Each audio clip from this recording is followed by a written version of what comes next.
وہ اگلے لمحے باہر کی جانب بھاگی۔ اس کو بھاگتے دیکھ ریان ہوش میں آتا اس کے پیچھے بھاگا اور اس کے باہر نکلنے سے پہلے اسے واپس اندر کھینچ کر دروازہ لاک کر دیا۔ ڈاکٹر ریان! ڈاکٹر ہنا نے حیرت سے پکارا۔ کہاں بھاگ رہی ہو؟ حساب کون دے گا اس بدتمیزی کا جو تم نے ابھی میرے ساتھ کی؟ اس کے بازو سے ہاتھ ہٹاتے اس کے دونوں ہاتھ کلائیوں سے تھامے۔ اس لڑکی کا کوئی بھروسہ نہیں تھا کہ اس کے بال ہی اکھاڑ دیتی۔ میں نے بدتمیزی نہیں کی، نظریں پھیرتے ہوئے کہا۔ اچھا، تو کچھ دیر پہلے کیا سرکس دکھا رہی تھی؟ چپتے لہجے میں پوچھا۔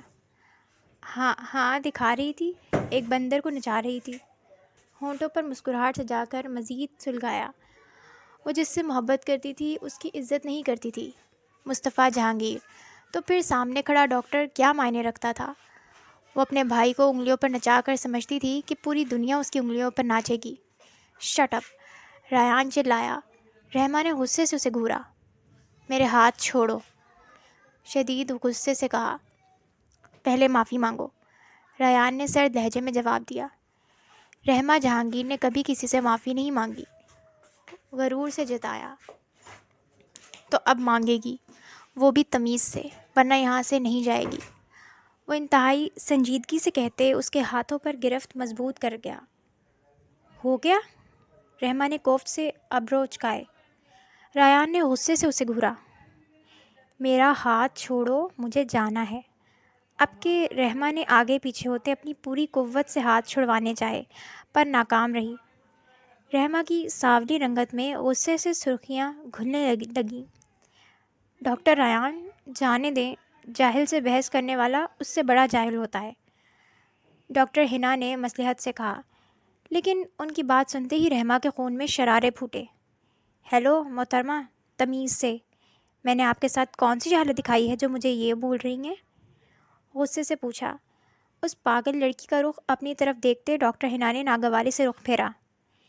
میں آخری بار کہہ رہی ہوں، میرا ہاتھ چھوڑو۔ اپنا ہاتھ اب تک اس ڈاکٹر کی گرفت میں دیکھتے اس نے گہری سانس کھینچ کر ضبط کیا۔ سے سوری۔ اس نے رحمہ کی بات نظر انداز کیے صرف اتنا ہی کہا۔ شرم نہیں آتی؟ ایک انجان لڑکی کا زبردستی ہاتھ پکڑ کر کھڑے ہو، ہراساں کر رہے ہو۔ پولیس کیس کروں گی تم پر۔ وہ یہاں کھڑی کھڑی پریشان ہو گئی تھی۔ اس کی کلائیاں بھی دکھنے لگی تھیں، لیکن انا کا ٹوٹنا یا کسی کے سامنے جھکنا اسے گوارا نہیں تھا۔ اس کی دھمکی پر ریان کے ہونٹوں پر مسکراہٹ آئی۔ اس کے لیے بھی تمہیں یہاں سے نکلنا پڑے گا، اس لیے سوری تو کہنا ہی پڑے گا۔ میرا ہاتھ چھوڑو، بدتمیز ڈاکٹر! وہ غصے سے گھرائی۔ میں بدتمیز ہوں؟ تم بدتمیز ہو، تمہارا خاندان بدتمیز ہے۔ ریان بھی دو بدو غصے سے بولا۔ تم نے میرے خاندان کو کہا؟ رحمہ جہانگیر کے خاندان کو؟ ٹچے کہیں کے! ہاتھ چھوڑو میرا! بتاتی ہوں پھر تمہیں کہ میں کس خاندان سے تعلق رکھتی ہوں۔ ابھی تو صرف سر کے بال اکھڑے ہیں، ایک موقع دو، گنجا کر دوں گی تمہیں۔ وہ اس کے ہاتھ جھٹکتی پھنکاری۔ او نائی کے خاندان سے ہو، صحیح۔ وہ طیش میں استہزائیہ ہنسا۔ ڈاکٹر ریان! ڈاکٹر ہنا نے سر تھامنے صدمے سے پکارا۔ وہ لڑکی جاہل تھی شاید، پر ڈاکٹر ریان کی تعلیم وہ تربیت کیا گھاس چرنے گئی تھی جو جاہل کے ساتھ جہالت پر اترے تھے؟ Okay okay, I am sorry miss Rahma Jahangir. مسکراتے ہوئے ریان نے بے ساختہ رحمہ کے ہاتھ چھوڑ دیے۔ حیرت تو ڈاکٹر ہنا کو بھی ہوئی تھی، پر سکون بھی ہوا، جبکہ رحمہ اس کے ہاتھ چھوڑنے پر مشکوک نظروں سے گھورنے لگی۔ ڈاکٹر ریان کی آنکھوں میں اسے چمک سی دکھی۔ وہ ڈاکٹر اتنا سیدھا ہرگز نہیں تھا کہ اسے یوں ہی جانے دیتا، بلکہ معافی مانگ کر جانے کی اجازت دیتا۔ وہ احسان جتانے کے انداز میں سر ہلاتی وہاں سے نکلنے لگی، پر اس سوچ کے مطابق اس کا بازو ایک بار پھر ڈاکٹر ریان کی گرفت میں تھا۔ Please doctor Rayan! ڈاکٹر ہنا نے پریشان ہوتے التجا کی۔ نہیں، آپ غلط سمجھ رہی ہیں ڈاکٹر ہنا، اس نے کہتے ساتھ مسکراتے ہوئے رحمہ کا ہاتھ چھوڑا۔ رحمہ نے ایک اچٹتی نگاہ دونوں پر ڈالی۔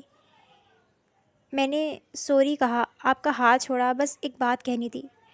ڈاکٹر ریان نے نرمی سے رحمہ کو مخاطب کیا۔ پہلے تو وہ انکار کرنے کا سوچنے لگی، پھر اس کے نرم لہجے اور معافی پر احساناً اسبات میں سر ہلایا۔ یہاں سے زیادہ دور نہیں، بس 10 منٹ کی دوری پر ایک پاگل خانہ ہے، وہاں جا کر اپنا علاج کروا لینا، ورنہ کل کوئی گھسیٹ کر پاگل خانے چھوڑ کر آئے گا، جاہل لڑکی۔ آخر میں غصے سے کہتے اس نے دروازہ کھول دیا۔ رحمہ سرخ آنکھوں سے اسے گھورنے لگی۔ اپنی مٹھیاں بھیجتے ایک نظر ڈاکٹر ہنا پر ڈالتے اس نے ڈاکٹر ریان کی طرف قدم بڑھائے۔ ڈھیلی سی ٹی شرٹ میں آدھے کھلے اور آدھے جوڑے کی شکل میں الجھے بالوں میں وہ بہت عجیب لگ رہی تھی۔ تم نے مجھے پاگل کہا؟ انگلی دکھاتے غصے سے پوچھا۔ بحری بھی ہو شاید۔ ہاں کہا، اور سچ کہا۔ جا کر علاج کرواؤ اور اپنا دماغ درست کرواؤ۔ میرا دماغ خراب کرنے کی ضرورت نہیں، دروازے کی طرف اشارہ کرتے حقارت سے کہا۔ تم جانتے ہو میں کون ہوں؟ اس کی حالت غصے کی شدت سے رونے جیسی ہو چکی تھی کہ اگر اب ڈاکٹر ریان کچھ بولتا تو وہ رو پڑتی۔ اپنا کیا وہ بالکل بھول چکی تھی۔ پاگل، پین کی جیب میں ہاتھ ڈالتے سکون سے کہا۔ رحمہ کا ضبط ٹوٹنے لگا۔ مصطفیٰ جہانگیر کی بہن ہوں میں، رحمہ جہانگیر۔ تمہارے ٹکڑے کر دوں گی، سنا تم نے؟ وہ غصے سے چلائی۔ مصطفیٰ نے اسے قطعیت سے کہا تھا کہ وہ اس کا حوالہ کبھی نہیں دے گی، نہ اس کا نام کسی کے سامنے ایسے کہے گی۔ وجہ رحمہ کی حفاظت تھی۔ بہت کم اور مختصر لوگ رحمہ جہانگیر کی شکل سے واقف تھے، ورنہ صرف یہی جانتے تھے کہ مصطفیٰ جہانگیر کی ایک بہن ہے۔ رحمہ خود بھی کبھی اس کا حوالہ نہیں دیتی تھی، کیونکہ اب تک ایسی نوبت آئی ہی نہیں تھی۔ وہ خود سب پر بھاری پڑتی تھی۔ کون مصطفیٰ جہانگیر؟ میں پاگل لوگوں کو نہیں جانتا، اب جاؤ یہاں سے، غصے سے کہا۔ میں بتاؤں گی تمہیں کون رحمہ جہانگیر اور کون Mustafa Jahangir. Just wait and watch doctor. تم خود اپنے قدموں پر چل کر پاگل خانے نہ گئے تو میرا نام بھی رحمہ جہانگیر نہیں۔ غصے سے دھمکی دیتی وہ تیزی سے وہاں سے نکل گئی۔ باہر نکل کر اس کی آنکھوں میں نمی اترتی، گالوں پر پھیل گئی۔ اس نے ہاتھ کی پشت سے گال صاف کیے اور باہر کی طرف بڑھ گئی۔ گاڑی میں بیٹھ کر اس نے گہری سانس لی۔ اس کی دوستیں اب اس سے نہیں بچنے والی تھیں، یہ طے تھا، لیکن یہ ڈاکٹر بھی اب اپنے کیے پر پچھتانے والا تھا۔ رحمہ کے جاتے ڈاکٹر ہنا بھی کمرے سے نکل گئیں۔ ریان نے گہری سانس لی۔ اس وقت اس کے مایوسی کے عالم میں تھا کہ وہ واپس آ چکا تھا۔ مصطفیٰ جہانگیر کے بارے میں دھمکی دے کر گئی ہے۔ مصطفیٰ جہانگیر کو نہیں دکھا سکتا تھا، مگر وہ کرتا بھی کیا؟ وہاں جاتے وقت مصطفیٰ جہانگیر نے خود ہی تو نگرانی کے کیمرے CCTV بند کروائے تھے۔ اب وہ اس لڑکی کے بارے میں معلومات کیسے حاصل کرتا؟ سگریٹ سلگا کر ہونٹوں سے لگاتا جنید گاڑی میں بیٹھتے ہوئے اپنا ماتھا سہلاتے ہوئے سوچنے لگا، جب اچانک اس کے ذہن میں ایک خیال کوندا۔ اس نے اگلے ہی لمحے فوراً سمینہ کو فون میں لایا۔ ہیلو سمینہ، کیا اسے ہوش آ گیا؟ سمینہ کے فون اٹھاتے ہی اس نے پوچھا۔ ہاں آ چکا ہے، لعنت ہے، شٹ۔ اسٹیئرنگ وہیل پر ہاتھ مارتے اس نے خود کو ملامت کی۔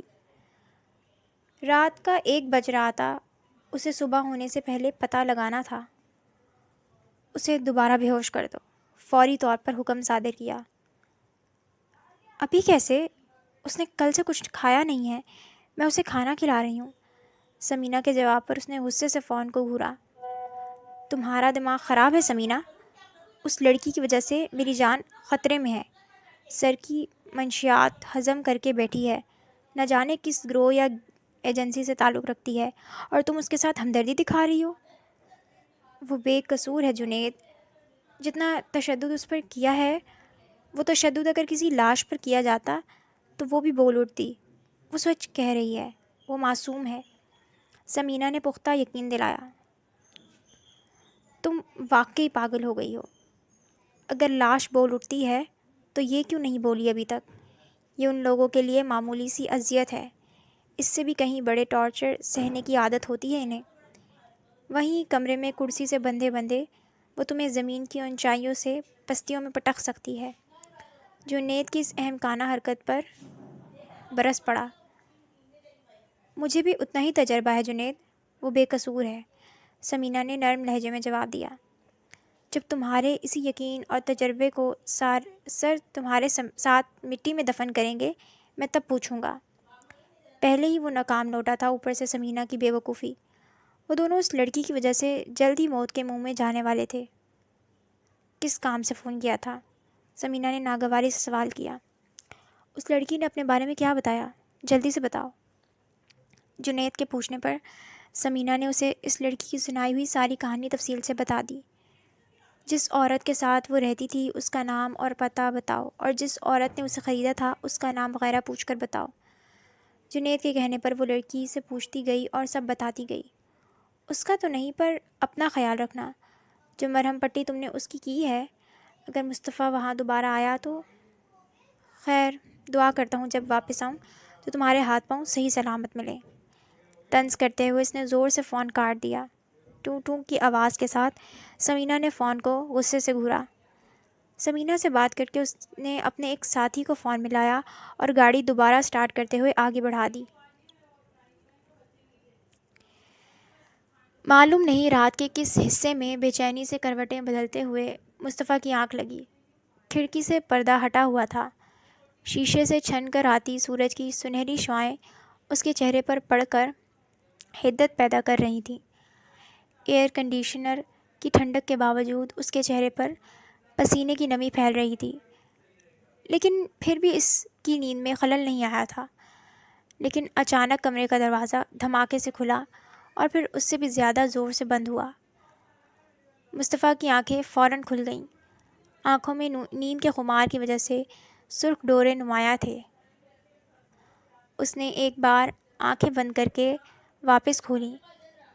وہ جانتا تھا کہ کتنی بھی بڑی ایمرجنسی ہو، رحمہ کے علاوہ کوئی بھی اتنے حق سے اندر نہیں آ سکتا تھا، وہ بھی بغیر اجازت کے۔ یہ عادت تو اسے ہادیہ کی بھی پسند نہیں تھی۔ وہ کئی بار سختی سے ٹوک چکا تھا، پر اس کی طرف سے ایک ہی جواب آتا تھا، شادی کر لیں، پھر نہیں آؤں گی دستک دیے بغیر۔ مصطفیٰ نے نظر اٹھا کر اسے سنجیدگی سے دیکھا۔ ڈھیلی ٹی شرٹ، ڈھیلا پاجامہ، آدھے بال جوڑے میں اور آدھے ادھر ادھر بکھرے ہوئے، سانولی رنگت بالکل سرخ ہو رہی تھی۔ پاؤں میں بھالوں والی بالوں سے بھری چپل تھی، لیکن اس کی نظریں رحمہ کی آنکھوں پر مرکوز تھیں جو بالکل سرخ ہو رہی تھیں۔ شاید وہ رو کر آئی تھی۔ رحمہ، تم اس طرح اس حالت میں یہاں اتنی صبح، اور رو کیوں رہی ہو؟ رحمہ کو روتا دیکھ کر اس کے حواس بیدار ہوئے۔ وہ فوراً اس کے قریب آیا۔ صبح سویرے بغیر اطلاع کے اس کی یہاں موجودگی پریشانی کا باعث تھی۔ اس کے سوال کا جواب دینے کے بجائے رحمہ اس کے سینے سے لپٹ گئی۔ ہوا کیا ہے رحمہ؟ تم کیوں رو رہی ہو؟ اور مجھے فون کرنے کے بجائے یہاں کیوں آ گئی؟ میں نے کتنی بار منع کیا ہے کہ یہاں مت آیا کرو، تمہارا یہاں آنا خطرے سے خالی نہیں۔ اس کی پیٹھ تپکتے ہوئے وہ نرمی سے پوچھنے لگا، لیکن وہ اس کے سینے پر گرم آنسو بہاتی ایسے رو رہی تھی جیسے سمندر اس کی آنکھوں میں سمٹ آیا ہو۔ رحمہ، کیا ہوا ہے؟ تم مجھے اب پریشان کر رہی ہو، اب کے تھوڑی سختی سے کہا۔ سب آپ کی وجہ سے ہوا ہے، آپ کی وجہ سے رو رہی ہوں۔ وہ مصطفیٰ سے الگ ہوتی غصے سے بولی، ہاتھ کی پشت سے آنسو صاف کیے۔ میری وجہ سے کیوں؟ پرچے کی تیاری نہیں ہو رہی؟ مصطفیٰ نے سرد سانس کھینچتے ہوئے پوچھا۔ بھلا اور کون سا مسئلہ رحمہ جہانگیر کو پیش آ سکتا تھا؟ نہیں، غصے سے کہا۔ تو پھر تمہاری کس دوست کی شادی ہو رہی ہے اور تمہاری نہیں، یہ مسئلہ ہے؟ سنجیدگی سے پوچھا، پر رحمہ کو اس کی باتیں غیر سنجیدہ لگیں۔ نہیں، وہ غصے سے کہتی ہوئی پھر رو پڑی۔ اچھا رونا بند کرو، یہاں آؤ۔ زبردستی اس کا ہاتھ پکڑ کر اسے اپنے پاس بٹھایا، ساتھ ہی بستر پر پڑی اپنی بنیان پہن لی۔ میں نے ایسا کیا کر دیا کہ یہ بن موسم کی برسات شروع کر دی ہے؟ کیا فائدہ ہے آپ کے ڈان ہونے کا یا پھر میرا بھائی ہونے کا جب مجھے تحفظ ہی حاصل نہیں ہے؟ کیا ہوا ہے؟ اب کے مصطفیٰ کا لہجہ سرد تھا۔ جواباً رحمہ نے اسے ساری بات بتا دی، درمیان سے اپنی کچھ حرکتیں جان بوجھ کر چھوڑ دیں اور کچھ باتیں اپنی طرف سے بڑھا چڑھا کر بیان کر دی۔ مصطفیٰ اس کی باتیں سنتا ہوا غصے سے مٹھیاں بھینچ گیا۔ اٹھو، گھر جاؤ، غصے سے کہا۔ جی، وہ صدمے سے مصطفیٰ کو دیکھنے لگی۔ گھر جاؤ، سب سے پہلے میں تمہاری دوستوں کا دماغ درست کروں گا۔ انہوں نے کیا کیا ہے؟ انہوں نے صرف مذاق کیا تھا، انہیں کیا پتا تھا وہ ڈاکٹر اتنا بدتمیز ہے؟ مصطفیٰ کے غصے کا رخ دوسری طرف مڑتے دیکھ وہ بوکھلا گئی۔ یہ سب انہی کی وجہ سے ہوا ہے، آئندہ تو مجھے ان کے ساتھ نظر نہیں آؤ، انگلی دکھاتے ہوئے خبردار کیا۔ مجھے پتا تھا آپ ایسا ہی کریں گے، ظاہر ہے ماں باپ کے جانے کے بعد بھائی بدل جاتے ہیں، یہاں آپ اس بات کو چھوڑ کر کہ اس نے میری اتنی بے عزتی کی صرف ہاتھ اٹھانا باقی رکھا، آپ میری دوستوں کو سبق سکھائیں گے؟ روتے ہوئے انتہائی غصے سے کہا۔ اس ڈاکٹر کے ساتھ بھی مجھے جو کرنا ہے وہ میں کروں گا، اس کی ٹانگیں اور ہاتھ توڑوا کر چوراہے پر بٹھا دوں گا۔ وہ جتنی سختی سے بولا، رحمہ گھبرا گئی۔ یہ سب مت کریں، صرف میرے ساتھ چلیں تاکہ اسے پتہ چلے رحمہ جہانگیر کون ہے اور کس کی بہن ہے۔ وہ مجھ سے اپنے رویے کی معافی مانگے بس۔ مصطفیٰ نے گہری سانس لیتے ہوئے اسے دیکھا۔ ایسے مت دیکھیں، میں اپنے بہت سارے معاملات خود حل کرتی ہوں اور یہ کوئی انوکھی بات نہیں، دنیا کی سب بہنیں اپنے بھائیوں کو ہی شکایت کرتی ہیں۔ اب آپ ڈان ہیں، آپ کی داڑھی میں تنکا ہے تو میرا کیا قصور؟ مجھ سے تمیز سے بات کرو رحمہ۔ رحمہ کے طنز پر وہ جتاتے ہوئے باتھ روم میں داخل ہو گیا۔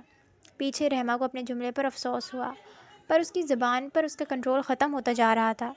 اسے معلوم بھی نہیں پڑتا تھا کہ وہ کس کو کیا اور کتنا تلخ بول رہی ہے۔ وہ ہسپتال کا چکر لگا کر اپنے دفتر میں آیا۔ ابھی دوپہر کا لنچ بھی کرنا تھا۔ تھکن سے کرسی پر بیٹھتے ہی پانی کا گلاس ہونٹوں سے لگایا۔ آج کے دن کا آغاز ہی خراب ہوا تھا۔ پہلے امی ناراض تھیں، نہ بات کی اور نہ ہی اس کی باتوں کا جواب دیا۔ پھر اس کے بعد اس پاگل لڑکی سے سامنا ہوا، پھر 2 حادثات کے کیسز۔ ڈاکٹر ہینا سے بھی نظریں ملانے میں اسے شرمندگی ہو رہی تھی۔ غصے میں وہ جاہلوں جیسا رویہ اختیار کر گیا تھا، پر اس کے لیے اس لڑکی نے اسے مجبور کیا تھا۔ اس نے دوپہر کا کھانا کھول کر میز پر رکھا، لیکن اندر پالک روٹی دیکھ کر منہ بنایا۔ اس نے ماں کو فون کرنے کے لیے فون نکالا ہی تھا کہ فون خود بج اٹھا۔ السلام علیکم امی، یہ سب کیا ہے؟ آپ جانتی ہیں میں پالک نہیں کھاتا، پھر بھی کھانے میں پالک دے دی۔ سلام کا جواب سنے بغیر ہی وہ خفگی سے بولا، او میاں، اپنے یہ نخرے اب مجھے مت دکھانا، گھر میں جو بنے گا وہ کھانا پڑے گا، باقی اگر کچھ کھانے کا دل چاہے تو ہوٹل سے منگوا کر کھایا کرو۔ اپنے لیے ایک سانولی لڑکی لے آؤ تاکہ پکا پکا کر کھلائے تمہیں، تم اس کے نخرے پورے کرنا، وہ تمہارے۔ وہ غصے سے پھٹ پڑی۔ ریان نے آنکھیں میچی۔ کہاں کا غصہ کہاں نکل رہا تھا؟ بھلا کھانا بیچ میں کہاں سے آ گیا؟ امی، کیا وہ لڑکی آپ کو مجھ سے زیادہ عزیز ہے؟ میں نے انکار کیا تو آپ اس کی محبت میں مجھے دھتکار رہی ہیں؟ اس نے جذباتی چال چلی۔ مجھے بہلانے کی کوشش مت کرو ریان، ماں ہوں تمہاری، غلطی سے۔ آخر میں جان بوجھ کر جملہ ادھورا چھوڑا۔ امی، اس نے افسوس سے پکارا۔ اچھا بس، یہ بتانے فون کیا تھا کہ میں نے رشتے سے منع کر دیا ہے۔ ان کی بات سنتے ہی ریان خوشی سے سیدھا ہوا، سر پر لٹکتی تلوار ہٹ گئی تھی۔ میری پیاری امی جان آئی، میں نے اپنی عزت رکھ لی۔ ان کو یہ نہیں بتایا کہ میرے بیٹے کی نظر میں میری پسند اہمیت نہیں رکھتی، وہ بہت پڑھا لکھا ڈاکٹر بن چکا ہے، ماں تو ان پڑھ ہے، اس لیے خود لڑکی ڈھونڈنا چاہتا ہے۔ سنجیدگی سے گہرا طنز کرتے ہوئے انہوں نے فون کاٹ دیا۔ ریان نے نفی میں سر ہلاتے ہوئے فون رکھ دیا۔ پتہ نہیں اب ان کو منانے کے لیے کون سا طریقہ اپنانا پڑے گا۔ بھوک بھی مر چکی تھی، پر کھانا صحت کے لیے ضروری تھا، لیکن پالک تو وہ بالکل بھی نہیں کھانے والا تھا، اس لیے ڈبہ بند کیا اور آفس سے باہر نکلا۔ اب کہیں کینٹین سے سینڈوچ لے کر کھانا تھا۔ مصطفیٰ کے کہنے پر وہ تازہ دم ہوئی اور مصطفیٰ کے ساتھ ہی ناشتہ کیا۔ پھر مصطفیٰ کے ساتھ اس ڈاکٹر ریان کی عقل ٹھکانے لگانے ہسپتال جانے کے لیے نکلی۔ سفید قمیض اور سیاہ پینٹ، اس کا زیادہ تر یہی لباس ہوتا تھا۔ اکثر تو لوگ اسے اس کا یونیفارم سمجھتے تھے۔ لمبے بالوں کا جوڑا بنائے، بھوری آنکھوں پر دھوپ کا چشمہ لگائے وہ گاڑی کی چابی پکڑے باہر آیا۔ اس کے ساتھ ہی رحمہ چل رہی تھی۔ باہر نکل کر اس کی نظر جنید پر پڑی، جو اسے دیکھتے ہی اس کی طرف بڑھ رہا تھا، پر رحمہ کو دیکھتے ہی رک گیا۔ یہ پکڑو۔ مصطفیٰ نے گاڑی کی چابی رحمہ کو تھمائی۔ گاڑی میں بیٹھو، میں آ رہا ہوں۔ رحمہ نے اس بات میں سر ہلاتے ہوئے اس سے چابیاں تھامیں اور گاڑی کی طرف بڑھ گئی، اور مصطفیٰ نے اپنے قدم جنید کی جانب بڑھائے۔ السلام علیکم سر۔ جنید نے اسے قریب دیکھ کر سلام کیا، باقی فاصلہ خود ختم کیا۔ وعلیکم السلام۔ کام ہو گیا؟ آنکھوں سے چشمہ اتارتے ہوئے پوچھا۔ انداز ایسا تھا جیسے کچھ ہوا ہی نہ ہو۔ جی سر، ہو گیا۔ مصطفیٰ نے جتنا پوچھا تھا اس نے اتنا ہی جواب دیا۔ ٹھیک، واپس آ کر بات کرتے ہیں۔ چشمہ لگاتے وہ گاڑی کی طرف بڑھ گیا۔ گاڑی میں بیٹھ کر پہلے اس نے ڈیش بورڈ سے اپنی پستول اٹھا کر لوڈ کی۔ رحمہ کو سکتہ لگا، ان سب میں پستول کی کیا ضرورت تھی؟ معافی تلافی کافی تھی، اتنی بڑی بات بھی نہ تھی کہ قتل ہی کر دیا جائے۔ اسے اچانک افسوس ہونے لگا تھا کہ وہ جذباتی ہو کر مصطفیٰ کے پاس کیوں آئی۔ دل کیا سوال کرے، پر مصطفیٰ کے چہرے پر چھائی سنجیدگی نے بولنے کی اجازت نہ دی۔ سارا سفر خاموشی سے گزرنے لگا۔ لیکن جیسے جیسے ہسپتال قریب آ رہا تھا رحمہ کی دھڑکنیں تیز ہو رہی تھیں۔ بالآخر اس نے بول ہی دیا، بھائی معافی تلافی کافی ہے، قتل کرنے کی کیا ضرورت ہے؟ رخ موڑتے مصطفیٰ کی طرف کرتے ہوئے پریشانی سے پوچھا۔ مصطفیٰ چونکا، پھر رحمہ کے چہرے پر چھائی پریشانی اور خوف دیکھ کر اس کے ذہن میں چلتی بات کو پڑھتے ہوئے بے ساختہ مسکرایا۔ اس کی مسکراہٹ دیکھ کر رحمہ کو تھوڑا اطمینان ہوا، پر وہ پھر بھی اس سے منتظر نظروں سے دیکھنے لگی۔ حفاظت کے لیے گن رکھی ہے رحمہ، یہ گاڑی کوئی نہیں پہچانتا، پر مجھے دیکھ لیا تو میرے ساتھ تمہارے لیے بھی خطرہ ہے، مور کاٹتے سنجیدگی سے کہا۔ رحمہ نے گہری سانس لی۔ تو آپ ساتھ گارڈ کیوں نہیں لائے؟ حفاظت کی حفاظت ہوتی اور رو بھی بڑھ جاتا۔ واپس سیدھے ہوتے ہوئے مصطفیٰ کی عقل پر ماتم کرتے کہا، میں اکیلا کافی نہیں تمہارا روب قائم کرنے کے لیے؟ اس نے ایک نظر رحمہ کو دیکھتے ہوئے پوچھا۔ نہیں، بالکل کافی ہے، میں تو آپ کے روب کی بات کر رہی تھی کہ آپ کا روب بڑھ جاتا۔ مصطفیٰ نے اس کی اہم کانہ باتوں پر نفی میں سر ہلایا۔ یہ پاگل یہ سمجھتی تھی کہ اس کا اتنا روب اس کے محافظوں کی وجہ سے ہے، اگر ان کو ساتھ لاتا تو حفاظت کے ساتھ خطرہ بھی بڑھ جاتا، سب کو پتہ چل جاتا گاڑی میں مصطفیٰ جہانگیر ہے۔ رحمہ کی موجودگی میں وہ اپنی پہچان چھپا لیتا تھا۔ وجہ رحمہ کی اصل پہچان چھپانا تھی کہ وہ مصطفیٰ جہانگیر کی بہن ہے، اور یہ بات رحمہ کو بہت چبھتی تھی۔ اس کے لیے تو گویا یہ فخر کی بات تھی کہ اس کے بھائی کا خوف تھا۔ ہسپتال کے پارکنگ میں گاڑی رکی تو رحمہ کے ہونٹ مسکرائے۔ اب پتہ چلتا اس ڈاکٹر کو کہ رحمہ جہانگیر کیا چیز ہے۔ پستول کی ہولڈر میں رکھتے ہوئے وہ ہسپتال میں داخل ہوا۔ اس کے ساتھ ہی رحمہ بھی بڑی شان سے داخل ہوئی۔ کئی نظریں مصطفیٰ جہانگیر پر اٹھیں، کچھ اس کو پہچانتے ہوئے خوف سے تو کچھ اس کی شخصیت سے مرعوب ہو کر۔ ابھی سرمئی آنکھوں پر اس وقت سیاہ چشمہ پردے کا کام کر رہا تھا، ورنہ نہ جانے کتنے دلوں میں تباہی مچتی۔ چند لڑکیوں کی نظر مصطفیٰ جہانگیر پر دیکھتے ہی اس نے فوراً مصطفیٰ کے بازو تھامے۔ یہ اشارہ تھا ان کی طرف کہ دیکھنا منع ہے۔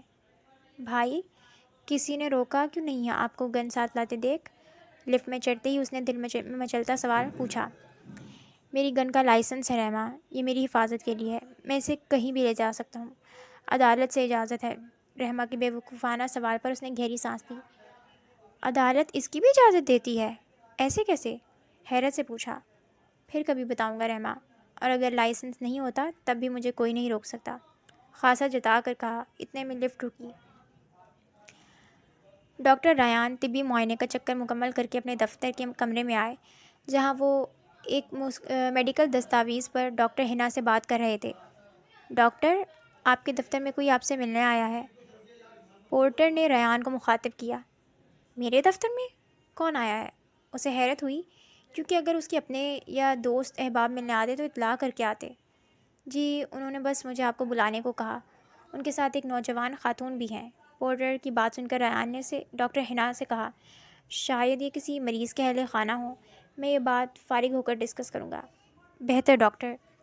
ڈاکٹر ہنا دستاویزات لے کر اندر وارڈ کی طرف بڑھ گئیں۔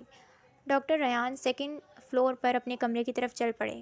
کمرے میں داخل ہوتے ہی اس نے سلام کیا اور میز کو عبور کر کے اپنی کرسی پر بیٹھ گیا۔ اس کی نظر اب تک اپنے سامنے بیٹھی دو شخصیات پر نہیں پڑی تھی۔ کیسے تشریف لانا ہوا؟ اس کی نظر اٹھی اور وہیں جم گئی۔ الفاظ منجمد ہو گئے۔ اس کے بالکل سامنے مصطفیٰ جہانگیر براجمان تھا، خطرناک شخصیت، منشیات کا اسمگلر، یا سیدھے الفاظ میں وہ ڈان جسے وہ آج تک صرف ٹیلی ویژن پر دیکھتا آیا تھا۔ مگر وہ یہاں کیا کر رہا تھا؟ ریان فوراً کرسی سے کھڑا ہوا۔ سر آپ؟ ریان اس کے اس طرح اٹھنے پر رحمہ فاتحانہ مسکرائی۔ عزت سے یا خوف سے، جیسا بھی، وہ کھڑا ہوا تھا مصطفیٰ جہانگیر کو دیکھ کر۔ اس کے تاثرات سے اندازہ ہو گیا تھا کہ وہ اسے بخوبی پہچانتا ہے۔ ہاں، کچھ پوچھنا تھا، اس لیے آنا پڑا۔ امید ہے آپ معاونت کر پائیں گے، مصطفیٰ نے سرد لہجے میں کہا۔ ریان کو کچھ غیر معمولی لگا۔ اس کی نظر مصطفیٰ کے ساتھ بیٹھی شلوار قمیض پہنے لڑکی پر پڑی، جس نے اپنا دوپٹہ آگے کر کے چہرے پر پردہ کر رکھا تھا۔ جی ضرور سر۔ پہلے بیٹھ تو جائیے ڈاکٹر، گفتگو ذرا طویل ہے۔ اب تو ریان کو یقین ہو چکا تھا کہ کچھ غلط ہونے والا ہے، کیونکہ سامنے والے کا لہجہ غیر ضروری طور پر سنجیدہ تھا۔ وہ بیٹھا ہی تھا کہ مصطفیٰ نے ایک پستول اس کے سامنے میز پر رکھ دی۔ ریان کے جسم کی حرکات منجمد ہو گئیں۔ وہ میز پر رکھے ہتھیار کو دیکھنے لگا۔ میں نے سنا ہے یہاں سے زیادہ نہیں، صرف 10 منٹ کی دوری پر پاگل خانہ ہے۔ اس کے پوچھنے پر ریان نے فوراً سر ہلایا۔ جی سر، کیوں؟ وہ پوچھ بیٹھا۔ اس کا علاج کروانا ہے، مصطفیٰ نے کہتے ہوئے رحمہ کی طرف اشارہ کیا۔ ریان نے اس لڑکی کی طرف دیکھا۔ عین اسی لمحے رحمہ نے چہرے سے دوپٹہ ہٹایا۔ ریان کو شدید جھٹکا لگا۔ وہ حیرت کا مجسمہ بنے رحمہ کو دیکھنے لگا۔ وہیں دوسری طرف رحمہ مسکراتی نظروں سے ریان کی بگڑتی حالت دیکھ کر لطف اندوز ہونے لگی۔ رحمہ کا چہرہ دیکھتے ہی اس کے تاثرات بگڑے، جنہیں وہ بڑی مشکل سے چھپا پایا۔ جانتے ہو میں کون ہوں؟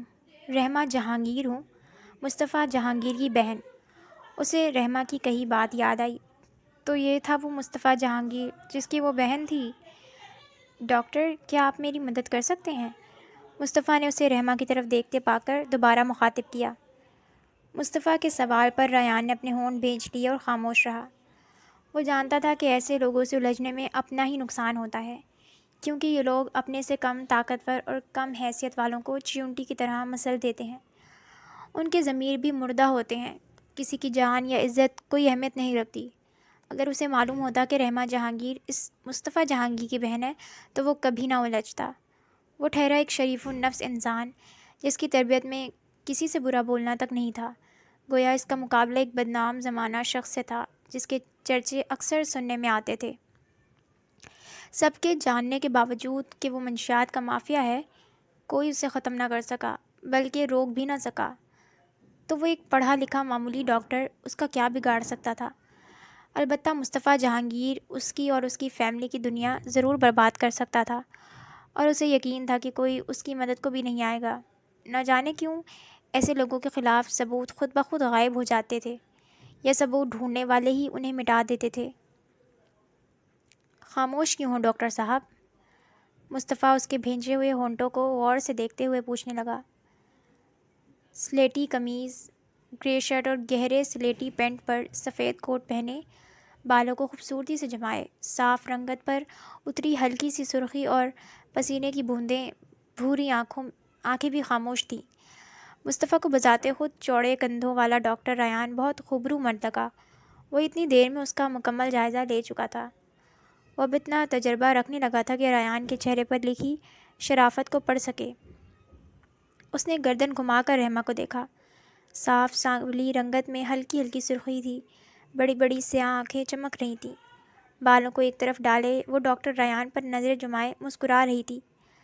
مصطفیٰ نے اس پر سے نظر ہٹا کر واپس ریان کو دیکھا۔ اچھا چھوڑو، یہ بتاؤ اسے جانتے ہو؟ وہ واپس ریان سے مخاطب ہوا۔ جی، رحمہ جہانگیر، ریان نے ضبط کرتے ہوئے کہا۔ ارے واہ، تم تو مجھے جان گئے۔ پہلے جب میں نے پوچھا تھا تو کہا تھا پاگل ہو، رحمہ نے آنکھیں جھپک جھپک کر معصومیت سے کہا۔ ریان کو اس انا پرست بدتمیز لڑکی کا بولنا سخت ناگوار گزرا۔ وہ رحمہ کو نظر انداز کیے مصطفیٰ کو دیکھنے لگا۔ مجھے جانتے ہو؟ مصطفیٰ نے پھر پوچھا۔ جی، مصطفیٰ جہانگیر، اس نے مختصر جواب دیا۔ مصطفیٰ نے محسوس کیا کہ وہ الفاظ تول کر بول رہا ہے، یعنی سامنے بیٹھا لڑکا شریف اور خوبرو کے ساتھ سمجھدار بھی تھا۔ لیکن تم نے تو کہا تھا تم کسی پاگل کو نہیں جانتے، رحمہ نے پھر بیچ میں کہا۔ ریان کا بس نہ چلا کہ اٹھ کر اس لڑکی کے منہ پر تھپڑ مار دے اور کہے، ہاں تم ہو پاگل، تمہارا بھائی پاگل اور تمہارا پورا خاندان بھی پاگل، پر کہہ نہ سکا۔ وہ لڑکی اس کی سوچ سے زیادہ فسادی تھی۔ ہاں، ایسا کہا تھا؟ مصطفیٰ نے بظاہر سنجیدگی سے پوچھا، پر اب وہ اس کی حالت سے لطف اندوز ہو رہا تھا۔ نہیں، وہ مجھے معلوم نہیں تھا کہ مصطفیٰ جہانگیر آپ ہیں، اس نے صفائی پیش کی۔ اگر معلوم ہوتا تو اس سے بدتمیزی نہیں کرتے؟ اگلا سوال رحمہ کی طرف اشارہ کرتے ہوئے پوچھا۔ نہیں، نفی میں سر ہلایا۔ یعنی میرا خوف ہے اس لیے نہیں کرتے، اگر اس کی جگہ کوئی دوسری لڑکی ہوتی تو کرتے؟ مصطفیٰ نے الفاظ میں الجھا کر سوال کیا۔ اگر آپ کی بہن کے علاوہ کوئی دوسری ہوتی تو وہ اتنی بدتمیز نہیں ہوتی، وہ نرمی سے کہہ گیا، پر ایک ہی جملہ بہت کچھ جتا گیا۔ مصطفیٰ اسے خاموشی سے دیکھتا رہا۔ اتنا اندازہ تو اسے بھی تھا کہ اس کی بہن اتنی معصوم نہیں کہ بنا کچھ کیے سیدھا مصطفیٰ سے شکایت کرے، جبکہ اس کے جواب پر رحمہ کے ماتھے پر بل پڑا۔ تم نے کہا تھا میرا پورا خاندان پاگل ہے، مصطفیٰ نے جیب سے سگریٹ نکالنے لگا، پھر رک گیا۔ کمرے کی دیوار پر تمباکو نوشی موت ہے کا بورڈ لگا ہوا تھا۔ وہ کچھ سوچتے ہوئے خالی ہاتھ واپس جیب سے نکال گیا۔ میں اپنے اس جملے پر معذرت چاہتا ہوں، مجھ سے میں نکل گیا تھا۔ اس نے جتا کر صرف اس جملے پر معذرت کی۔ مصطفیٰ نے اس کی ہوشیاری پر گردن ہلائی۔ چائے، کافی، کچھ؟ ایک بار پھر خاموشی ہوتے دیکھ کر اب ریان نے پوچھا۔ کافی، مصطفیٰ نے لب کشائی کی۔ ریان نے انٹرکام پر 2 کافی بول دیں، البتہ رحمہ نے پوچھا بھی نہیں، جو مصطفیٰ اور ریان دونوں نے محسوس کیا۔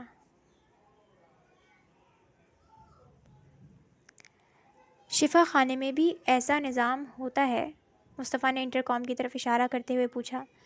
جواباً ریان نے صرف گردن ہلا کر جواب دیا۔ اسے مصطفیٰ کی موجودگی سے وحشت ہو رہی تھی۔ سامنے والے کی شخصیت بنا ہتھیار کے زور کے بھی بہت باوقار تھی۔ آستین کے کف کوہنیوں سے اوپر چڑھے تھے، ہاتھ کی موٹی رگیں ابھر رہی تھیں۔ تھوڑی دیر بعد پیون 2 کپ کافی لے کر آیا، ایک مصطفیٰ کے سامنے رکھی اور دوسری رحمہ کے سامنے رکھنے لگا کہ ریان نے ٹوک دیا۔ وہ میرے لیے ہے۔ اس کے کہنے پر پیون نے کافی کا کپ اس کے سامنے رکھ دیا۔ مصطفیٰ کی موجودگی میں اس قدر ذلت پر رحمہ کا رنگ سرخ پڑنے لگا۔ ہونٹوں پر پھیلی مسکراہٹ اور آنکھوں میں آئی چمک جیسے ریان نے نوچ لی تھی۔ ریان کی حرکت پر مصطفیٰ نے بھی ملاحظہ کیا، پر خاموش رہا۔ اس کا معیار ایسا نہیں تھا کہ وہ اتنی چھوٹی چیزوں پر بحث کرے۔ ان سب کے حل تو لمحوں میں بنا کسی طاقت کے استعمال کے بھی نکل سکتے تھے۔ یہی کافی پیتی ہو نا تم؟ مصطفیٰ نے کافی کا کپ رحمہ کے سامنے کرتے ہوئے پوچھا۔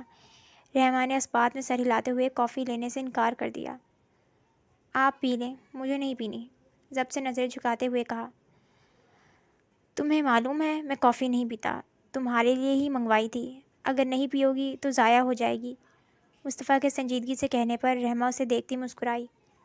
وہ تو کافی بہت کم پیتی تھی، یہ تو مصطفیٰ کا دوسرا نشہ تھی، لیکن وہ کتنے غیر محسوس طریقے سے اس کی ذلت کا اثر زائل کر گیا تھا، اور ریان پر رحمہ کی اہمیت بھی جتا گیا تھا۔ رحمہ نے مسکراتے ہوئے کپ تھام لیا۔ جواباً مصطفیٰ بھی مسکرایا۔ بھلا کیسے ممکن تھا کہ رحمہ جہانگیر کو جو چیز نہ ملتی اسے مصطفیٰ ہاتھ بھی لگاتا، جبکہ ریان کو اب یقین ہو گیا تھا کہ وہ دونوں ہی پاگل ہیں۔ ان کا بھائی بہن کی محبت کا ڈرامہ نظر انداز کیے وہ کافی کا کپ منہ سے لگائے دعا کرنے لگا کہ جلدی سے دونوں یہاں سے نکلیں اور وہ سکون کا سانس لے۔ کیا کرتے ہو ڈاکٹر ریان؟ منہ پر انگلی رکھتے مصطفیٰ واپس سوال کرتے ہوئے اس کی جانب متوجہ ہوا۔ اس کا سوال ریان کو سمجھ نہ آیا۔ ڈاکٹری؟ ریان کے جواب پر رحمہ کی ہنسی چھوٹی۔ مصطفیٰ نے سنجیدگی سے اسے گھورا۔ معاف کیجیے گا، میں آتی ہوں۔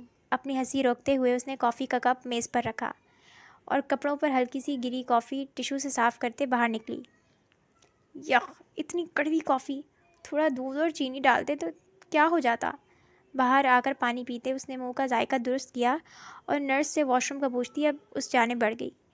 رحمہ کے کمرے سے نکلنے کے بعد مصطفیٰ نے اس کا رکھا کافی کا کپ اٹھا کر منہ سے لگایا۔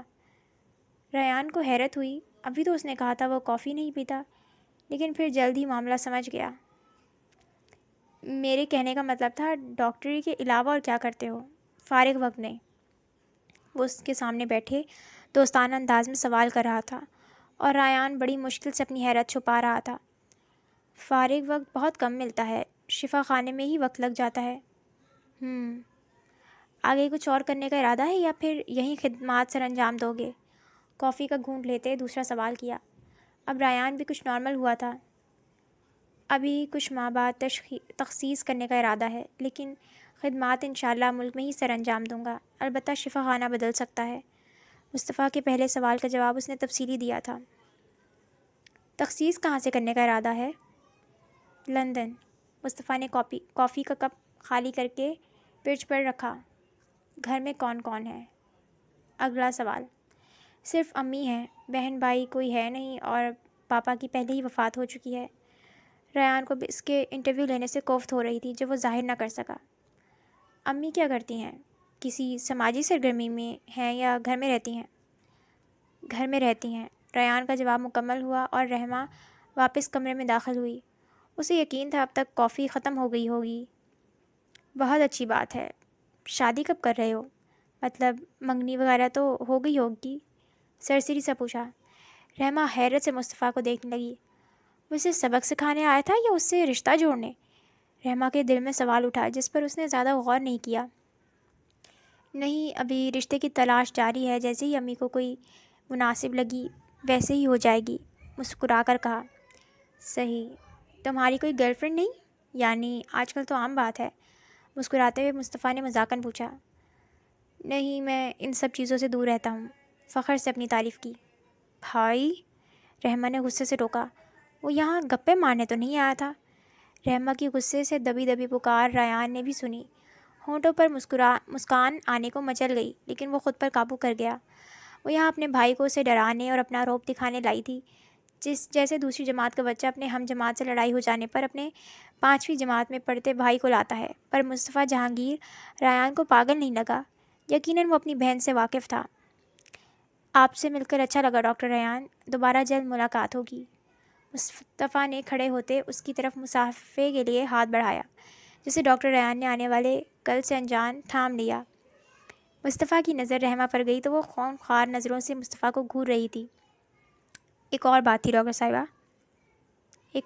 ڈاکٹر صاحب، آپ کا رویہ میری چھوٹی سی گڑیا کو بہت ہرٹ کر گیا ہے، تو آپ سوری کر دیں۔ اس نے مسکرا کر مذاق کا رنگ دیتے ہوئے کہا۔ ریان کھل کر مسکرایا اور ایک نظر رحمہ پر ڈالی جو مصطفیٰ کو غصے کی شدت سے نم نظروں سے گھور رہی تھی۔ معاف کیجیے گا مس رحمہ جہانگیر، میں معذرت۔ Shut up! ریان پر چلاتی وہ دروازہ جھٹکے سے کھول کر باہر نکل گئی۔ ریان نے منہ نیچے جھکائے مسکراہٹ دبائی۔ معذرت ڈاکٹر، بچی ہے بھی۔ بنا کوئی یار محسوس کیے مصطفیٰ نے اس کا کندھا تھپک کر کہا اور پستول کی ہولڈر میں رکھتے خود بھی باہر نکل گیا۔ اتنا برا بھی نہیں ہے یہ۔ ریان مسکراتے ہوئے واپس اپنی جگہ پر بیٹھا اور رحمہ جہانگیر کا چہرہ تصور کرتے قہقہہ لگا کر ہنسا۔ رحمہ! لفٹ کی بجائے رحمہ کو سیڑھیوں کی طرف بڑھتے دیکھ کر مصطفیٰ بھی تیزی سے اس کے پیچھے سیڑھیاں اترنے لگا۔ وہ غصے میں تیز تیز سیڑھیاں اتر کر شفا خانے سے باہر نکلی۔ رحمہ! مصطفیٰ نے آگے بڑھتے اس کا بازو تھاما۔ میرا ہاتھ چھوڑیں، اس نے غصے سے بھرے آنسوؤں کے ساتھ کہا۔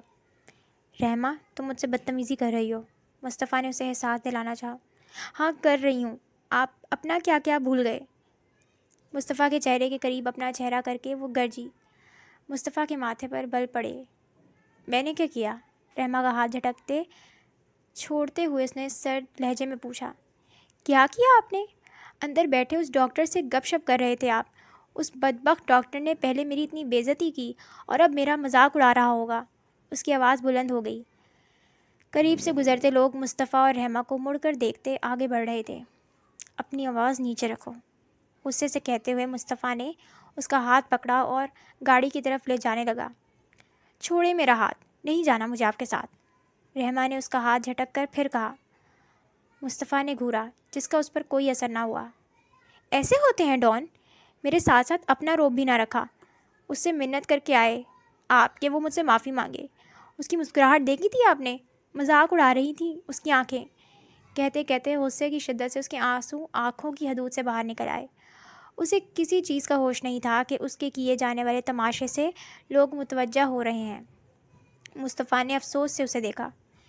اس سے تو بہتر تھا میں آپ کو لاتی ہی نہ، کم از کم یہ روب تو میرا قائم رہتا کہ میں آپ کو مدد کے لیے پکار سکتی ہوں، پر اب کبھی مر کر بھی آپ کا حوالہ استعمال نہیں کروں گی۔ اس کے الفاظ مصطفیٰ جہانگیر کے دماغ پر لگے تھے۔ اس نے جھٹکے سے رحمہ کا بازو کھینچتے ہوئے اسے اپنے مقابل کیا۔ بہت زیادہ ضدی اور بدتمیز ہو چکی ہو تم، بڑے چھوٹے ہر رشتے کی تمیز کھو چکی ہو۔ مجھے اندازہ ہے تم نے اس ڈاکٹر کے ساتھ کیا کچھ نہیں کیا ہوگا۔ رہی بات حوالے کی، تو اس ڈاکٹر کے سامنے مجھے شرمندگی ہوئی تمہارے حوالے سے۔ وہ الفاظ کا زوردار تماچہ رحمہ کے منہ پر مار گیا کہ وہ حیرت سے اسے دیکھنے لگی۔ میری مثال چھوڑ دو، میں ایک گناہ گار بہت برا انسان ہوں، میری مثال مت لیا کرو، پر اپنے لیے ایک نصیحت یاد رکھو، با ادب با نصیب، بے ادب بے نصیب۔ بات مکمل کر کے وہ رحمہ کو اپنے ساتھ گاڑی تک لایا، فرنٹ سیٹ کا دروازہ کھول کر اسے بٹھایا اور خود ڈرائیونگ سیٹ پر بیٹھ گیا۔ رحمہ کے منہ سے دوبارہ ایک لفظ نہ نکلا۔ وہ پورا راستہ خاموش رہی۔ مصطفیٰ نے بھی اسے دوبارہ مخاطب نہ کیا۔ گاڑی مصطفیٰ کے گھر کی جگہ رحمہ کے فلیٹ کے برآمدے میں رکی۔ وہ بنا کچھ کہے خاموشی سے گاڑی سے اتر گئی۔ اس کے اندر جاتے ہی مصطفیٰ نے پیچھے گارڈ کو اشارہ کیا، پھر گارڈ کے رحمہ کے پیچھے جاتے ہی گاڑی موڑ لی۔ رحمہ بدتمیز پہلے بھی تھی، پر اب ضدی، انا پرست اور خود پسند بھی ہو چکی تھی۔ وہ تو اس کی زندگی میں موجود واحد محبت تھی۔ وہ اس کو جھیل لیتا تھا۔ فکر اسے رحمہ کی آگے کی زندگی کی تھی۔ عادتیں آسانی سے نہیں بدلتی، اور نہ جانے اس کا شوہر برداشت کرتا یا نہیں۔ وہ بندوق کے زور پر اس کی حفاظت کر سکتا تھا، اس کے شوہر کو ڈرا سکتا تھا، پر اس سے محبت نہیں کروا سکتا تھا۔ اور ویسے بھی اس کی زندگی کا کیا بھروسہ تھا؟ اس کے بعد رحمہ کا کیا ہوتا؟ بہت کچھ سوچنے پر مجبور ہوا تھا۔ رحمہ کی فکر اب بڑھتی جا رہی تھی۔ گاڑی گھر کے پورچ میں رکی۔ وہ چابی چوکیدار کی طرف اچھالتے اندر کی طرف بڑھ گیا۔ لاؤنج میں قدم رکھا تو سامنے صوفے پر جنید بیٹھا موبائل پر مصروف تھا۔ مصطفیٰ کو دیکھتے ہی کھڑا ہوا، فون فوراً جیب میں رکھا۔ السلام علیکم سر۔ وعلیکم السلام۔ سلام کا جواب دیتے ہوئے وہ صوفے پر ٹانگ چڑھا کر بیٹھ گیا۔ جیب سے سگریٹ اور لائٹر نکالا اور ڈبے سے ایک سگریٹ نکال کر ہونٹوں میں دباتے لائٹر سے نکلتے شعلے سے لگائی۔ سر اجازت ہے؟ بات شروع کرنے سے پہلے جنید نے اجازت طلب کی۔ مصطفیٰ نے اس بات میں سر ہلایا۔ اتنے میں ہادیہ بھی کچن سے باہر نکلی۔ مصطفیٰ کو موجود دیکھ کر واپس کچن میں مڑ گئی۔ سر وہ لڑکی ملتان سے یہاں ایک کول نامی عورت کے ہاتھوں بیچی گئی تھی، اور خریدنے والی کراچی کی بدنام گلیوں کی بدنام زمانہ طفائف رضیہ تھی، جس نے 2 دن پہلے اسے سیاسی رہنما فہیم بلوچ کو 10 لاکھ کے عوض بیچا تھا۔ فہیم بلوچ جس کا قتل ہوا؟ اس نے چونک کر پوچھا۔ جی سر، وہی فہیم بلوچ۔ اس کی موت کے کئی گھنٹوں بعد یہ لڑکی وہاں سے فرار ہوئی اور اس کے کہنے کے مطابق آپ کی گاڑی کی ڈگی میں چھپی۔ جب وہ ڈگی میں آئی تب بیگ وہاں نہیں تھے۔ جنید بات مکمل کرتے خاموش ہوا۔ مصطفیٰ بھی سگریٹ کا دھواں منہ سے چھوڑتے اس دھوئیں کو ہوا میں تحلیل ہوتے دیکھنے لگا۔ اتنے میں سمینہ نے باہر آ کر کافی کا کپ اس کے سامنے رکھا اور کچھ فاصلے پر وہیں کھڑی ہو گئی۔ یہ کہانی میں سن چکا ہوں جنید، اس لڑکی کی زبانی۔ تم نے بھی وہی کہانی سنائی مجھے۔ بس یہ جاننا ہے اس کہانی میں کتنی سچائی ہے۔ جلتی سگریٹ میز پر رکھتے وہ سیدھے ہوتے آگے جھکا۔ جنید نے ماتھے پر آئے پسینہ پونچھا۔ اب وہ اس چیز کی گواہی کیسے دے سکتا تھا؟ سر، دراصل بلڈنگ کے CCTV بھی آپ نے بند کروائے تھے تو جنید اس کی سرد نظریں دیکھتے کہتے کہتے رک گیا۔ بلڈنگ کے بند کروائے تھے، آس پاس کی سڑکوں کے نہیں، چپتے لہجے میں کہا۔ جنید کا دل کیا پستول سے خود کو گولی مار لے۔ سمینہ؟ جی سر۔ سمینہ فوراً متوجہ ہوئی۔ مرہم پٹی تو تم اس کی کر چکی ہو۔ جب تک بات مکمل ثابت نہیں ہوتی وہ نیچے قید رہے گی۔ کھانے پینے اور ضرورت کا دیکھ لینا، مگر احتیاط سے۔ آخر میں خاصا جتا کر کہا۔ ہادیہ جو اس کے منہ سے مرہم پٹی کا سن کر حیرت میں تھی، اس کی زور دیتی آخری بات پر ہوش میں آئی۔ جی سر۔ اپنی بخشش پر وہ اللہ کا شکر ادا کرنے لگی۔ وہ کیسے سوچ سکتی تھی جس گھر میں جس کے لیے وہ کام کر رہی ہے وہ اس کے کاموں سے بے خبر رہے گا، یہ جانتے ہوئے بھی کہ اکثر ملازموں کے باعث ہی ان کی پکڑ ہوتی ہے۔ شام 6 بجے تک کا وقت ہے جنید تمہارے پاس، اس سے ایک لمحہ اضافی نہیں۔ مجھے تمام تفصیلات چاہیے، یہ کس کا کام تھا؟ کہتے ساتھ وہ سگریٹ کا ڈبہ، لائٹر اور موبائل اٹھا کر کھڑا ہوا اور کمرے کی طرف بڑھ گیا۔ جنید نے گہری سانس لے کر اس کی انچھوئی کافی اٹھائی اور پریشانی سے ہونٹوں پر لگائی۔ تم نے بتایا سر کو مرہم پٹی کا؟ سمینہ نے سامنے بیٹھے غصے سے پوچھا۔ کیا تم بیوقوف ہو؟ تمہیں نہیں پتا کہ ان سے کوئی چیز نہیں چھپ سکتی؟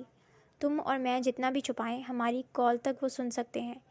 کافی کا کپ میز پر پٹکتے وہ غصے سے کہتے باہر نکل گیا۔ کمرے میں آتے مصطفیٰ نے جیب سے فون نکالتے اپنے خاص بندے کا نمبر ملایا۔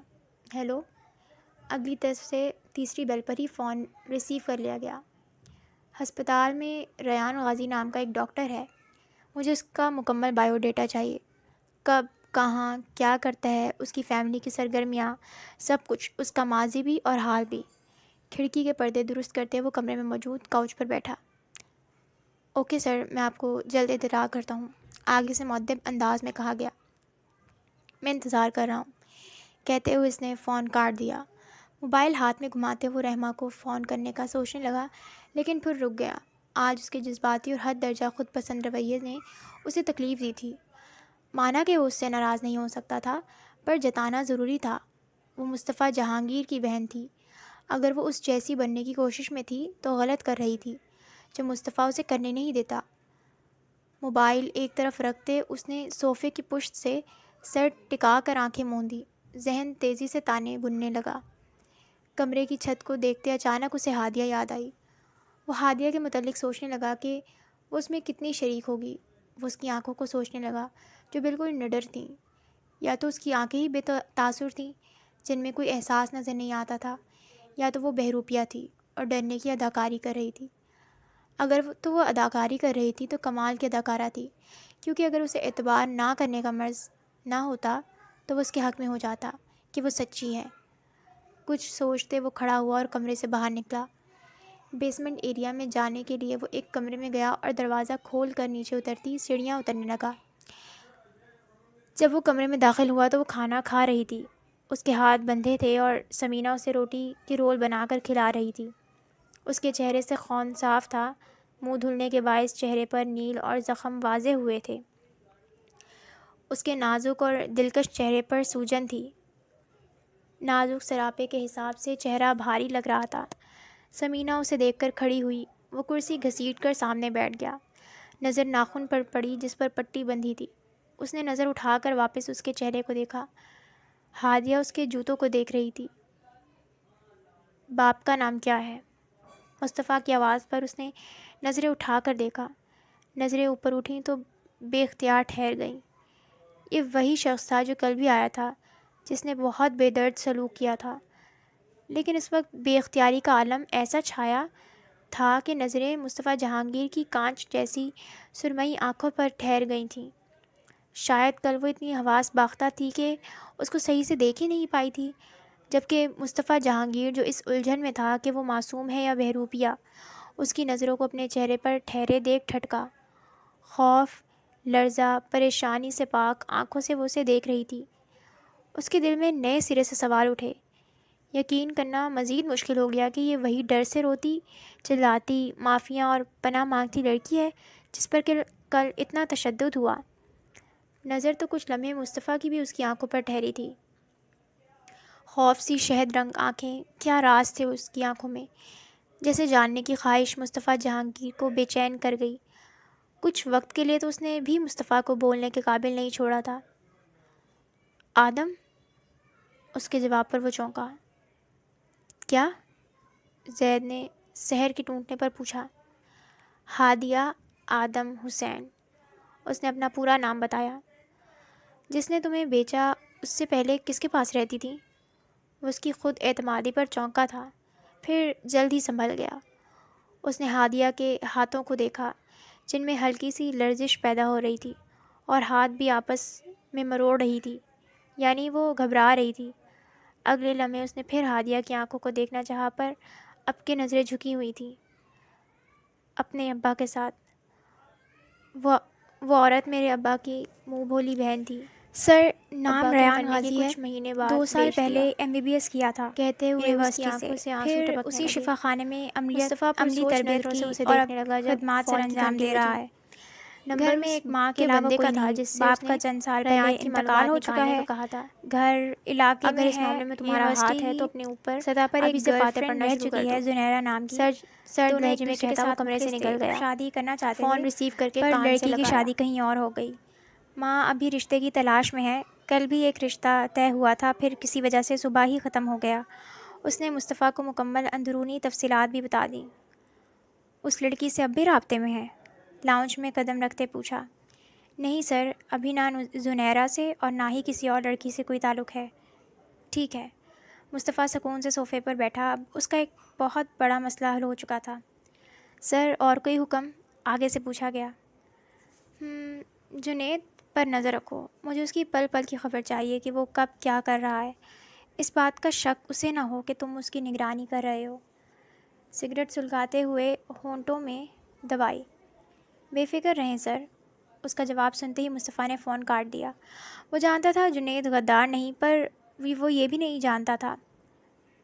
بھی جانتا تھا کہ 3 چیزیں انسان کو کبھی بھی بہکا سکتی ہیں: عورت، مال، شہرت، اور جنید بھی بہک سکتا تھا۔ فون پر میسج ٹون بجی تو اس نے میسج دیکھا۔ اس کے بندے نے ڈاکٹر ریان غازی کا نمبر بھیجا تھا۔ وہ کچھ لمحے سوچتا رہا، پھر گہرا مسکرایا۔ ریان رحمہ۔ اس کے نام کے ساتھ رحمہ کا نام لگا کر اس نے نمبر محفوظ کیا۔ اب پہلے ریان سے بات کرنی تھی، رحمہ کو تو کسی صورت منانا ہی پڑتا۔ یہ رات کا نہ جانے کون سا پہر تھا، اسے اندازہ نہ ہوا کہ اسے یہاں آئے کتنا وقت ہو چکا ہے۔ اسے یہ بھی علم نہ تھا کہ لیکن اس کے اندازے کے مطابق یہاں آئے ایک دن مکمل ہو چکا تھا۔ نہ سورج کی روشنی یہاں آتی تھی، نہ چاند کی آنکھوں کو خیرہ کرتی ٹھنڈی روشنی۔ وہ جس زیر زمین حصے میں تھی وہ پورا سیاہ تھا، بس جگہ جگہ پیلے بلب رکھے تھے جو اپنے آپ میں ایک سزا تھے اور اب آنکھوں کو بری طرح تکلیف دے رہے تھے۔ اسے اتنا تو یقین تھا کہ یہ رات کا وقت ہے کیونکہ اس کی آنکھوں میں نیند اتر رہی تھی، لیکن کون سا وقت، اس کا اندازہ لگانا مشکل تھا۔ اس نے یہی نتیجہ اخذ کیا کہ اس وقت رات 12 بجے سے زیادہ وقت ہو رہا ہے۔ اس نے کرسی پر بندھے ایک ہاتھ کو جھٹکا دیا کہ وہ ہاتھ رسی سے پھسلتا باہر آ گیا۔ وہ مسکرائی۔ کھانے کے دوران اس نے تکلیف کا کہہ کر سمینہ سے ہاتھ کی رسی ڈھیلی کروائی تھی جو وہ واپس کسنا بھول گئی تھی۔ اس نے اس ہاتھ سے دوسرے ہاتھ کی رسی کھولی اور خوشی سے کھڑی ہوئی، پر اگلے ہی لمحے کمر میں شدید درد کا احساس ہوا۔ تکلیف برداشت کرتے اس نے اپنے ہونٹ دانتوں تلے دبا لیے، پھر فوراً قدم آگے بڑھائے۔ وہ خود کی ذہانت کو داد دے رہی تھی کہ اس نے بنا کسی نخرے کے پیٹ بھر کر کھانا کھایا تھا، تبھی اس وقت بھاگنے کے قابل تھی۔ وہاں کمروں کے دروازے نہیں تھے، شاید ادھر ہوا آنے کا راستہ وہ کھلا دروازہ ہی تھا۔ اس نے لمبی اور پتلی راہداری کو دیکھا جہاں کوئی نہیں تھا، نہ کوئی آواز۔ وہ تیزی سے باہر کی جانب بڑھی جس طرف سے وہ سب کو کمرے میں آتے دیکھ رہی تھی، لیکن آگے جا کر اسے کوئی راستہ نظر نہ آیا۔ وہ جگہ بالکل بند تھی، آگے دیوار، پیچھے دیوار، درمیان میں پتلی راہداری اور اس راہداری سے جڑے 4 کمرے۔ بے بسی سے ایک بار پھر اسے رونا آنے لگا۔ وہ وہیں زمین پر بیٹھ کر رونے لگی اور ساتھ ہی اپنا وہ بڑا گناہ سوچنے لگی جس کی وجہ سے وہ ایک کے بعد ایک مصیبت میں پھنس رہی تھی۔ وہ کافی دیر وہیں بیٹھی اپنا غم ہلکا کرتی رہی جب اسے ایک عجیب سی آواز سنائی دی۔ وہ فوراً کھڑی ہوئی، ساتھ ہی کوئی آہٹ۔ وہ فوراً واپس اپنے کمرے میں بھاگی جہاں اسے باندھا گیا تھا۔ آہٹ اب قریب تھی اور ایک اور عجیب سی آواز آئی تھی۔ اتنی جلدی خود کو واپس باندھنا ممکن نہیں تھا۔ اس کے ہاتھ پاؤں خوف سے سرد پڑنے لگے۔ جب آہٹ مزید قریب آتی محسوس ہوئی تو اس کی سانس حلق میں پھنسنے لگی۔ اتنے میں اس کی نظر کرسی کے پیچھے پڑے لوہے کی سلاخ پر گئی اور وہ سلاخ فی الوقت اسے فرار کا واحد ذریعہ لگی۔ اس نے جلدی سے وہ سلاخ اٹھائی اور دروازے سے کچھ پیچھے ہٹ کر کھڑی ہو گئی۔ کچھ لمحے بعد اسے دروازے کے اندر کوئی آتا محسوس ہوا اور اگلے ہی لمحے اس نے بنا دیکھے وہ سلاخ مار دی۔ آنکھیں سختی سے میچیں، وہ گہری سانسیں لے رہی تھی، نہ جانے اب آگے اس کے ساتھ کیا سلوک ہوتا۔ اس نے آہستگی سے اپنی آنکھیں کھولی تھیں تو سلاخ پھینکتے ہوئے منہ پر ہاتھ رکھا۔ سامنے فرش پر سمینہ گری ہوئی تھی، سر سے خون بہہ رہا تھا۔ اس نے نیچے بیٹھتے فوراً سے سیدھا کرنا چاہا تو سمینہ کراہی۔ ہادیہ کو یک گونا سکون ملا۔ وہ سمینہ کو مارنا نہیں چاہتی تھی کیونکہ سمینہ کا سلوک اس کے ساتھ انسانیت والا تھا، لیکن وہ اپنے مالک کی وفادار تھی، کبھی اس کی مدد نہ کرتی۔ سمینہ کی آنکھیں کھلیں، وہ سر پکڑتی بری طرح کراہی۔ ہادیہ ہوش میں آتی فوراً کھڑی ہوئی، پھر سمینہ کے سنبھلنے سے پہلے اس کے ہاتھ باندھ دیے۔ وہ پاؤں باندھنے لگی جب سمینہ نے جھٹپٹاتے ہوئے اپنے پاؤں چلائے، پر ہادیہ اس کے پاؤں کے اوپر بیٹھ گئی اور اپنی پوری طاقت سے اس کے پاؤں باندھ دیے۔ تم بہت مکار ہو، جنید صحیح کہتا ہے، تم کسی فورس میں ہو۔ مکمل ہوش میں آتی سمینہ چلائی۔ وہ چونک کر پیچھے مڑی۔ بھاگنے کی کوشش بھی مت کرنا ورنہ مصطفیٰ جہانگیر تمہارے قصور بے قصور ثابت ہونے سے پہلے تمہیں موت کے گھاٹ اتار دے گا۔ وہ ایک مرتبہ پھر غصے سے گرجی۔ ہادیہ کے ماتھے پر بل پڑے۔ وہ ہاتھ پر پٹی درست کرتی اس تک آئی۔ میں اب بھی یہی کہوں گی، میں کسی فورس یا گینگ سے تعلق نہیں رکھتی، پر تم لوگ درندوں کے خاندان سے تعلق رکھتے ہو۔ میرے ساتھ اتنا غیر انسانی سلوک کرنے کے بعد تم مجھ سے امید کرتی ہو کہ میں یہاں بند رہوں۔ میں مجبور اور بے بس ہوں پر بے وقوف نہیں۔ اس کی بات پر سمینہ اسے گھورنے لگی۔ اور مصطفیٰ جہانگیر، جس طرح میں نہیں جانتی تھی، آدھی دنیا اسے، بلکہ آدھا پاکستان بھی اسے نہیں جانتا ہوگا، پر اب جانے گا۔ اچانک اس کا انداز بدلا تھا۔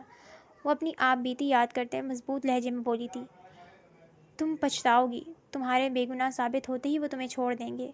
ہادیہ کو باہر جاتے دیکھ کر وہ چلائی، میں بے قصور ہوں، میں جانتی ہوں، مجھے فرق نہیں پڑتا تمہارے باس کی عدالت میں بے گناہ ثابت ہوتی ہوں یا نہیں۔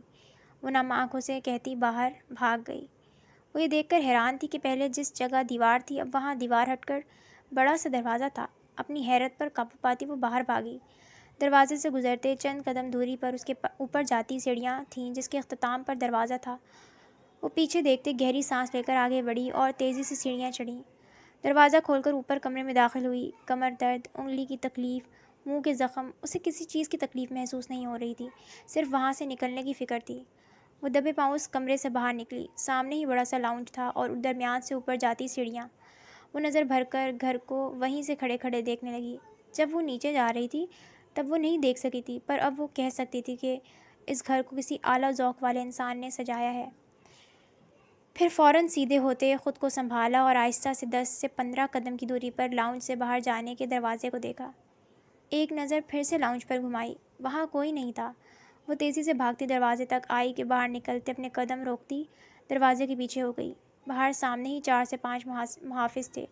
اس نے تیز ہوتی دھڑکن پر ہاتھ رکھا، پھر واپس گھر پر نظر دوڑائی۔ کوئی بھی دروازہ ایسا نہیں تھا جہاں سے اسے فرار ملتی۔